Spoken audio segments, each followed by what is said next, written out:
বন্ধুরা, আশা করি সবাই ভালো আছেন। তো বন্ধুরা, এখন যে ছবিটার বিষয়ে কথা বলো সেটা হচ্ছে 1988 সালের একটা সিনেমা, মিঠুন চক্রবর্তীর একটা সিনেমা, যেটার নাম হচ্ছে ওয়াক্ত কি আওয়াজ।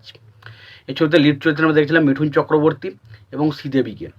তো এই ছবিটা সত্যি কথা বলছি, ছোটোবেলায় আমি অনেকবার দেখেছি এবং এই সিনেমাটা আমার দারুণ লেগেছিলো। এবং সত্যি কথা বলতে এই সিনেমাটা দেখে ছোটোবেলার কথা মনে পড়ে যায়, কারণ সেই সময় সিডি ক্যাসেট ছিল এবং সিডি ক্যাসেটে এনে এই সিনেমাটা অনেকবার দেখেছিলাম। এবং এই সিনেমার গানগুলো এখনও মাইকে চলে, প্রত্যেকটা গান, এক দো তিন।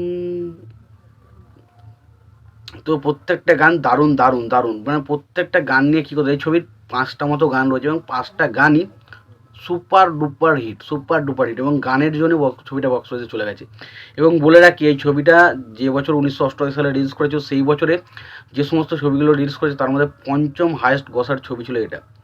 এবং এই ছবিটার একটা রিমেক, এই ছবিটা কিন্তু অরিজিনাল ছবি নয়, এটা কিন্তু রিমেক ছবি ছিল, একটা তেলেগু ছবি, যেটা 1982 সালে রিলিজ, 86 সালে রিলিজ করেছে। এটা হচ্ছে খাইদি রুদ্রয়াদ্দা ছবিটার নাম।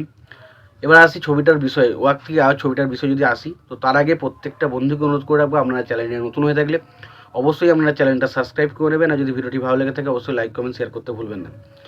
তো ওয়াক্ত কি আওয়াজ ছবিটির পরিচালক ছিল হচ্ছে কে বাপ্পাইয়া। ছবিটার সিনেমা ফটোগ্রাফির কাজ করেছেন খাইদি রুদ্রয়াদ। ছবিটা লিখেছিলেন হচ্ছে কাদের খান। ছবিটার চিত্রনাট্যের কাজ করেছেন জ্ঞানদেব অগ্নিহোত্রী। গল্প লিখেছিলেন পরচুরি বাদামি। সিনেমা ফটোগ্রাফির কাজ করেন উত্তর ভেঙ্কট। সঙ্গীতের কাজ করেছিলেন বাপ্পি লাহিড়ী। ছবিটার রান টাইম ছিল 155 মিনিটের মতো। এই ছবিটার গল্পটা নিয়ে আলোচনা করি। দেখুন, ছবিটা দেখা যায় যে এখানে আর কি শ্রীদেবীর ক্যারেক্টারটা, সে একজন বড় লোকের ধনীর মেয়ে, এবং তার বিয়ে দিতে চায়, তার বাবা তাকে বিয়ে দিতে চায় গুলশন গ্লোবার, একজন বড় লোকের ছেলে, তার সাথে। কিন্তু শ্রীদেবী তাকে বিয়ে করতে চায় না, ফলে সে সেখান থেকে পালিয়ে যায়। এবং পরবর্তী সময় সে শ্রীদেবীর ক্যারেক্টার মিঠুন চক্রবর্তী, একটা ট্রাক ড্রাইভার মিঠুন চক্রবর্তী, তার বাড়িতে থাকে এবং সেখানে তার বোন এবং তার সাথে সে কিন্তু সেখানে দিনরাত কাটায়। এবং একটা টাইম তার বাবা যখন সেই বিষয়টা জানতে পারে, তখন তার বাবা তাকে ওখান থেকে নিয়ে চলে আসতে হয়, কিন্তু সে রাজি হয় না। এবং তার পরবর্তী সময় সে তার মিঠুন চক্রবর্তী ক্যারেক্টারটাকে বিয়ে করবে এরকম একটা সিদ্ধান্ত জানায় তার বাবাকে। এবং তার পরবর্তী সময় সে যখন হঠাৎ করে শক যায় যে মিঠুন চক্রবর্তী ক্যারেক্টারটা নাকি একজনকে খুনের দায়ে জেলে রয়েছে এবং তার ফাঁসি পর্যন্ত হতে পারে। এইটা নিয়ে সিনেমা। এবং শেষ পর্যন্ত মিঠুন চক্রবর্তীর কি ফাঁসি হয় এবং মিঠুন চক্রবর্তীর সাথে কি শ্রীদেবীর মিল হয়, সেটা জানতে গেলে সিনেমাটা দেখতে হবে। সিনেমাটার নাম হচ্ছে ওয়াক্ত কি আওয়াজ। ওয়াক্ত কি আওয়াজ। এবার দেখুন, এই সিনেমাটা দারুণ একটা সিনেমা। সিনেমাটার গল্প এবং মিঠুন চক্রবর্তীর শ্রীদেবীর কেমিস্ট্রি ব্যাপক লাগে। শ্রীদেবীর সাথে মিঠুন চক্রবর্তীর কেমিস্ট্রি, অনেক ছবি করেছিল পরপর, কিন্তু সেই ছবিগুলো তো খুবই ভালো। এই ছবিতেও মিঠুন চক্রবর্তী শ্রীদেবীর কেমিস্ট্রি দারুণ ছিল। গুলশান গ্লোবার বা শক্তি কাপুর বলি, তাদের জায়গায় তারা বেশ ভালো কাজ করেছে।